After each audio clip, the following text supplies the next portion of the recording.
এই দেখো, এই সেই পথ। এই পথ পেরোতে পারলেই তোমরা সোজা প্রাসাদের বাইরে পৌঁছে যেতে পারবে। খুব সাবধানে যেও কিন্তু কণা। এসো।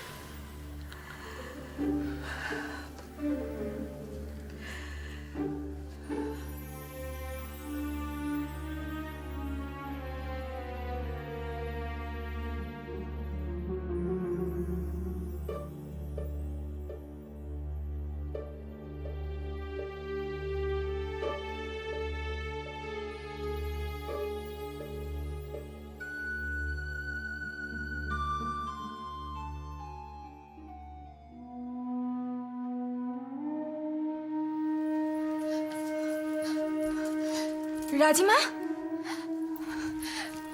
রাজিমা সর্বনাশ হয়ে গেছে। রাজিমা, কি হয়েছে সমৃদ্ধি? রাজিমা কিছু রক্ষে বিদ্রোহী হয়ে প্রাসাদের অভ্যন্তরে ঢুকে পড়েছে। সে কি? হ্যাঁ রাজিমা, আর হার? আর তাদের সাহায্য নিয়ে স্বামী মহারাজা জয়দা থেকে বন্দি করে ফেলেছে। কি বলছো কি তুমি? হ্যাঁ রাজিমা, আমি নিজের চোখে দেখে এসেছি। এসব এসব কি শুরু হয়েছে? ত্রিজটার কি মাথা খারাপ হয়ে গেছে? ও কি জানে না যে রাজদ্রোহিতা কত বড় অপরাধ? কোথায় যাচ্ছেন রাজিমা? আমি ত্রিজটার কাছে যাচ্ছি। কিন্তু কেন? আমি তাকে গিয়ে জিজ্ঞেস করব এসব কিছুর অর্থ কি। রাজিমা, আপনি একটু শান্ত হয়ে শুনুন, একটু বোঝার চেষ্টা করুন। এই মুহূর্তে রাজৌদিদের সাথে কথা বলার থেকেও অন্তঃপুরের পরিস্থিতি নিয়ন্ত্রণে রাখাটা বেশি জরুরি। রাজিমা, আমাদের সবার আগে দাসীদের সাথে কথা বলতে হবে। আমাদের তাদের সাহায্যের বিশেষ প্রয়োজন। দাসীদের বিশ্বস্ততা সবার আগে সুনিশ্চিত করতে হবে।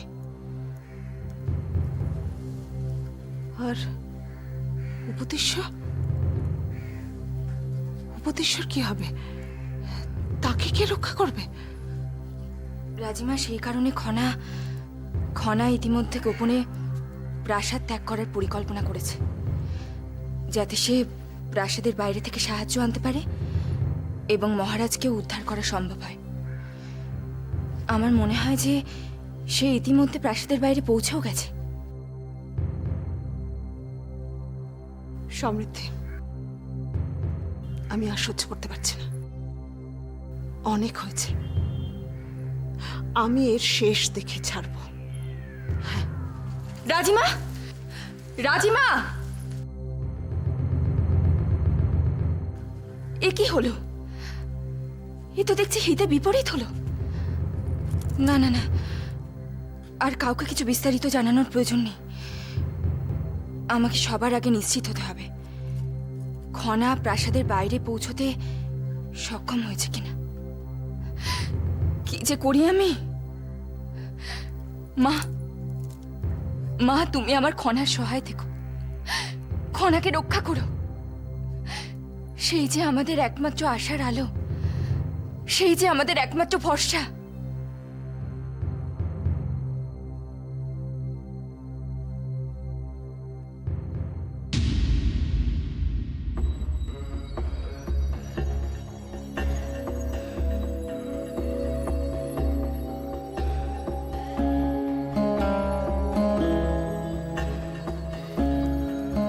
ত্রিজটা, কি হয়েছে মাসুম? মহানামা উপদেশ্য আর জয়দ্রথকে বন্দি করেছে। কি বলছেন কি আপনি? আমি যা বলছি ঠিক বলছি। সমস্ত বিদ্রোহী সৈন্যরা এ ব্যাপারে আমাদের সাহায্য করেছে, আর যারা সাহায্য করেনি তাদের আমরা শেষ করে দিয়েছি। এই প্রাসাদের নিয়ন্ত্রণ এখন প্রায় আমাদের হাতের মুঠোয়।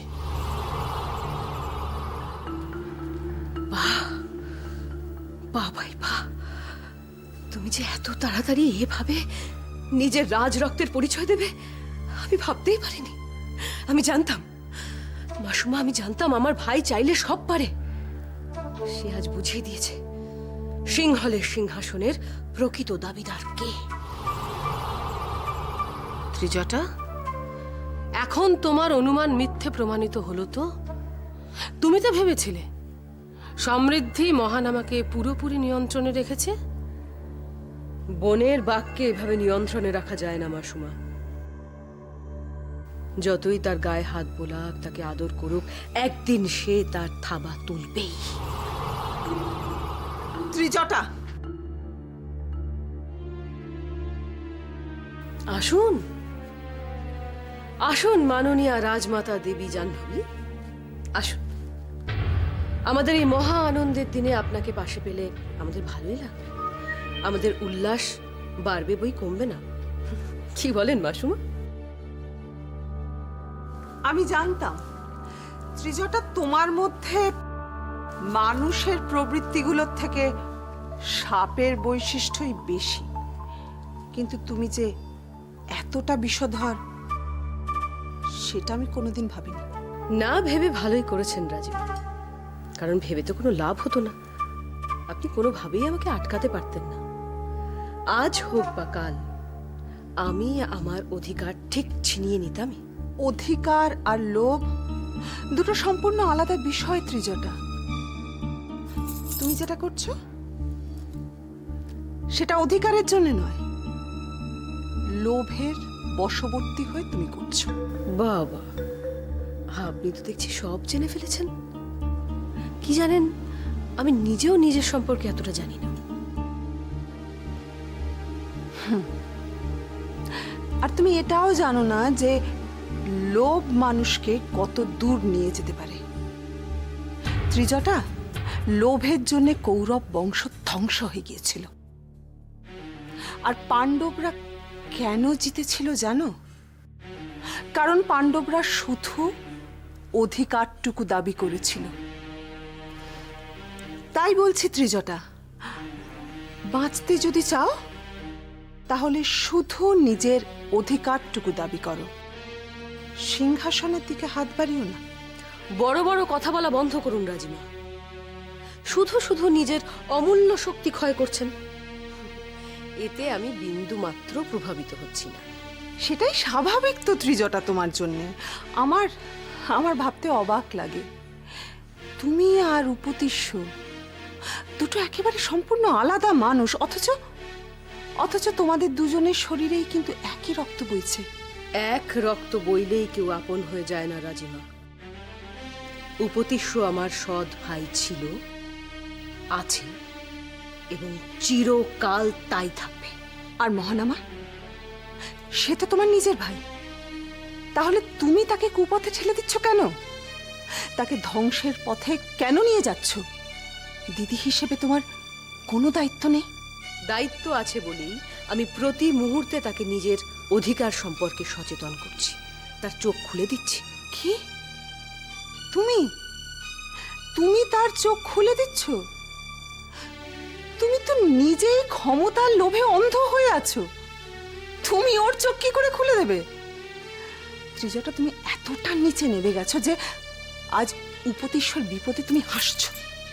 বেশ করেছি, আর আমার যা ইচ্ছে আমি তাই করব।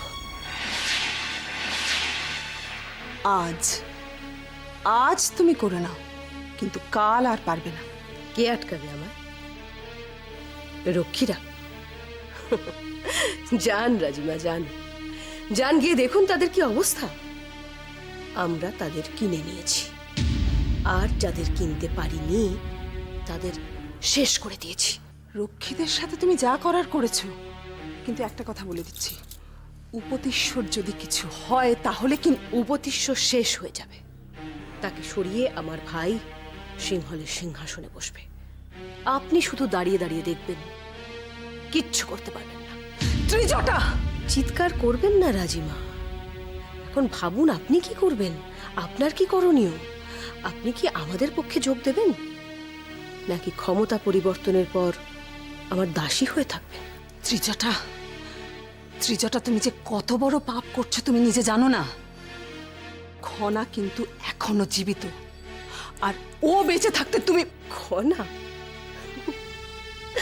তার যে কি অবস্থা হবে আপনি ভাবতেও পারছেন না রাজিমা। আমি তাকে নিজের হাত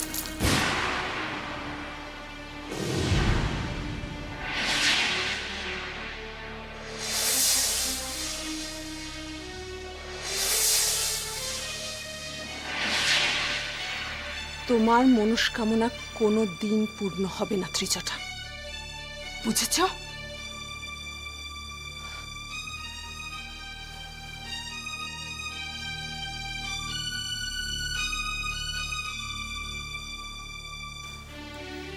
লড়াই সেই জিতবে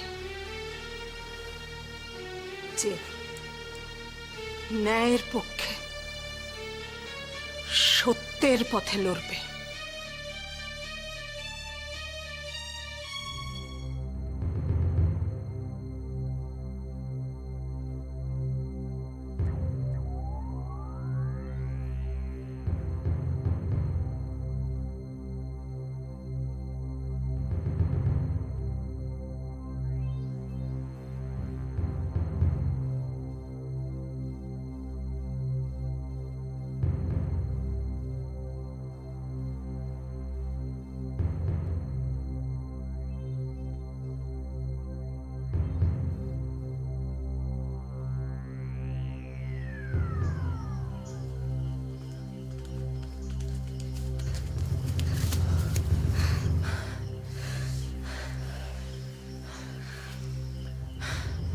আমরা কোথায় যাচ্ছি বলো তো?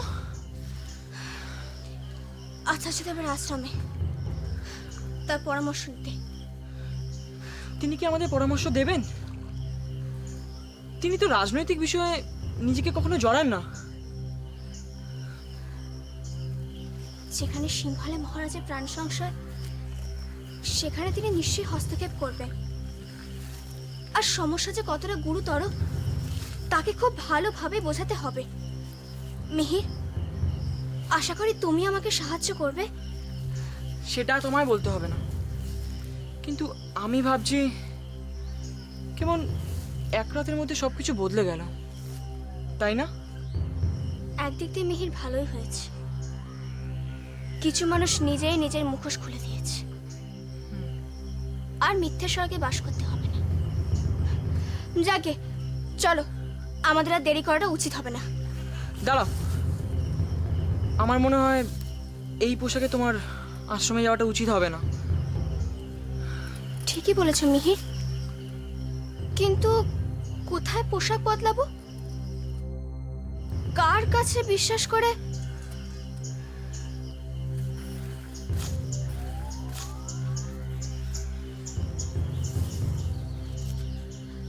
আছে, একজন আছে মিহির, তার কাছ থেকে আমরা নিশ্চয়ই সাহায্য পাবো। সে কে? তুমি চলো, সেখানে গিয়েই তুমি তাকে দেখতে পাবে। চলো। আপনার সাহস দেখে আমি অবাক হয়ে যাচ্ছি। আমার কক্ষে দাঁড়িয়ে আপনি আমারই গায়ে হাত তুলছেন। এই চর আমার সেই দিনই মারা উচিত ছিল, যেদিন তুমি আমার কক্ষে এসে আমাকে যা নয় তাই বলেছিলে, আমার মেয়েদের অভিশাপ দিয়েছিলে। সে তো এখনো দিচ্ছি। শুধরে যাও, শুধরে যাও ত্রিজটা। তুমি ভাবতে পারছো না এর পরিণতি কি হতে পারে। আপনিও ভাবতে পারছেন না আপনার পরিণতি ঠিক কি হতে পারে। ভুলে যাবেন না, এই প্রাসাদ কিন্তু এখন আমার নিয়ন্ত্রণে। আমি চাইলে এই মুহূর্তেই আপনার কথা আর চরের সঠিক উত্তর দিয়ে দিতে পারি। তাই আপনার পক্ষে মুখ বন্ধ রাখাটাই বোধহয় মঙ্গল হবে। আমি আপনার সঙ্গে একমত দিদি।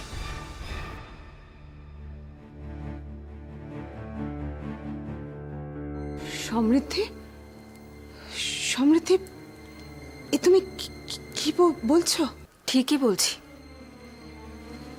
দিদি, এত ভালো বলেই আপনাকে মৌখিকভাবে সতর্ক করছে। অন্য কেউ হলে যে কি করতো সেটা ভাবতেও আমার ভয় করছে।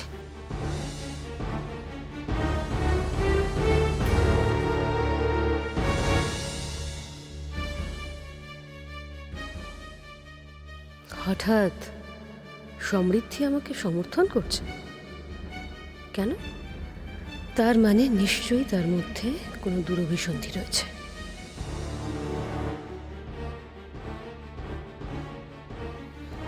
কি ভাবছেন দিদি? ভাবছি আমাকে তুমি ঠিক কতটা বোকা ভাবো। তুমি যে অভিনয় করছো সেটা আমি বুঝতেই পারবো না? অভিনয়? এ আপনি কি বলছেন দিদি? কাল সবার সামনে এভাবে অপমান করলে আজ এসে আবার সমর্থন করছো, এটা অভিনয় ছাড়া কি সমৃদ্ধি? কালকে আমি যা করেছি তা আপনার ভালোর জন্যই করেছি দিদি।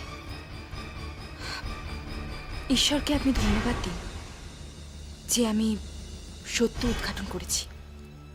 আজ যদি মহারাজের নির্দেশে অনুসন্ধানকারীরা আপনার স্বরূপ উন্মোচিত করত, তাহলে আপনি এখন সম্মানের সঙ্গে মাথা উঁচু করে দাঁড়িয়ে থাকতে পারতেন না।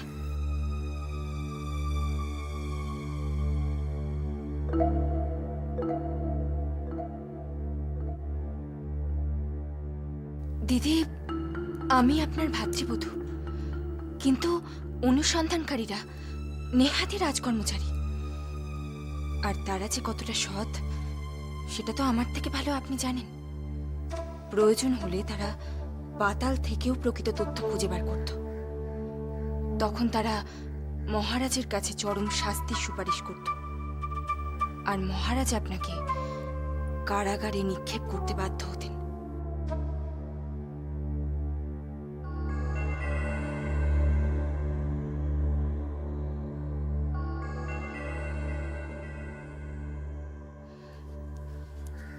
দিদি, দিদি, আমি সারাটা জীবন শুধু আপনার ভালোটাই চেয়ে এসেছি। দুঃখ শুধু একটাই, যে আপনি কখনো আমাকে বুঝলেন না। হয়তো তোমার বোঝানোর মধ্যে ভুল ছিল সমৃদ্ধি। যাই হোক, তোমার মুখের কথায় আর কেউ ভুলছে না। তবে তুমি যদি চাও, নিজের বিশ্বাসযোগ্যতার প্রমাণ দিতেই পারো। একটা সুযোগ তোমাকে আমরা দিতেই পারি।